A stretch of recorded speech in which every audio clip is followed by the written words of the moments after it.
Alo បងប្អូនថ្ងៃនេះមាន16ចេញទៅស្រុកក្រូចឆ្មាគាត់យកទៅបដែតកដុងមកអូសចាក់ទឹកជ្រៅទឹកអីមកទេគាត់កំងតែគាត់កំងអត់ដាក់ទៅហាលទេតែយើងនឹកឃើញគាត់អូសយូរខ្លាចក្តៅហ្នឹងដាក់ទាំងហាលឲ្យគាត់ទៅទាំងហាលទៅចុចអណ្ដា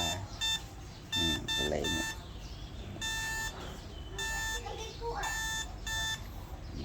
គោះភ្លើងមើល